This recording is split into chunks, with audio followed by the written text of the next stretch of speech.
Hey, I'm Stephanie, and it's time to stumble into style.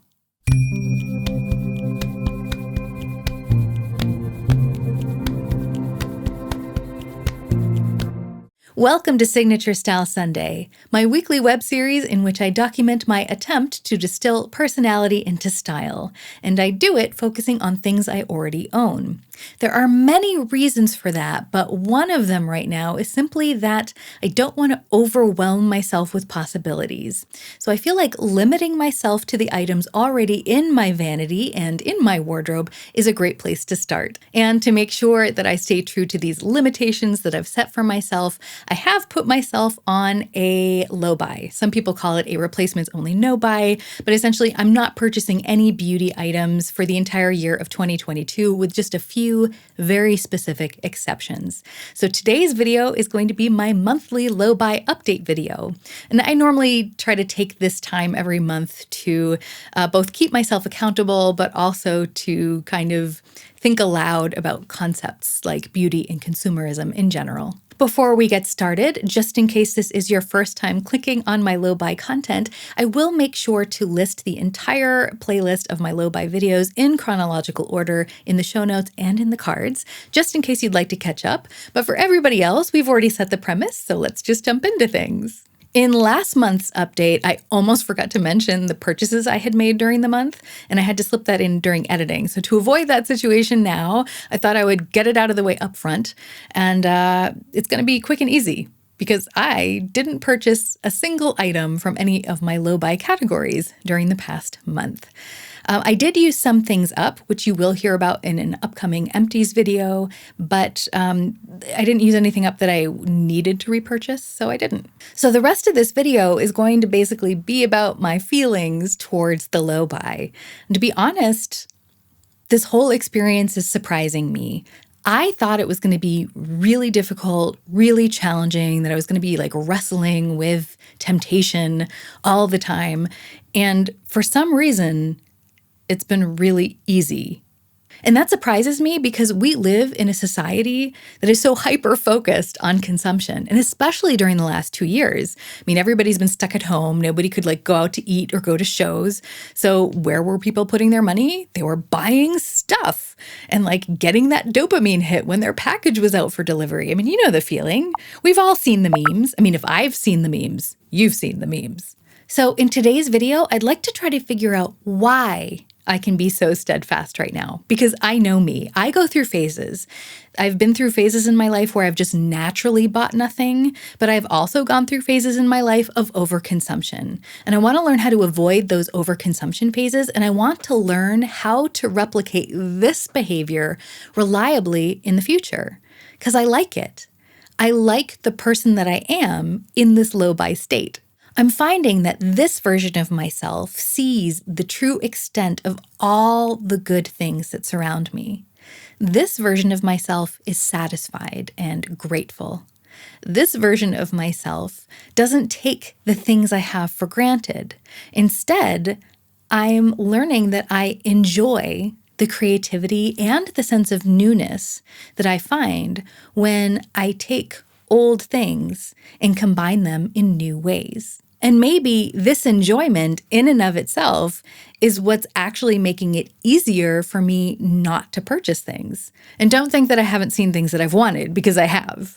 I'm very good at that. That is one of my strengths, or my weaknesses, depending on how you see it. So the question becomes, what got me to this point where not only am I experiencing so much gratitude and enjoyment for what I already have, but I'm also very aware of this contentment. So aware of it that I cling to it, that I don't want to let it go. I don't want to give this up to get something else. What got me to this point? And I think the answer is that I accidentally fooled myself into this situation by doing projects. Here on YouTube, I do project pans where I set certain usage goals for specific makeup items, and then I document my progress towards those usage goals and also discuss my thoughts about what I've learned about each product in project pan videos. Over on Instagram, I have my 1 piece per week project where I essentially do the same thing but with clothing. Both the project pans and the 1 piece per week project have certain elements in common. For example, they focus on items that I already have. They tend to force me to combine things in different ways that are new to me. And so they inspire creativity, and they inspire me to think about what I own in new contexts. And lastly, they teach me how these things either fit or don't fit my personal taste. Because I've been having so much fun focusing on these projects, I feel like my thought process has changed over time. Like my thought patterns are going in a different direction. So when I used to go shopping and see something that I really liked, I'd be really tempted to buy it, and maybe I'd give in to that temptation.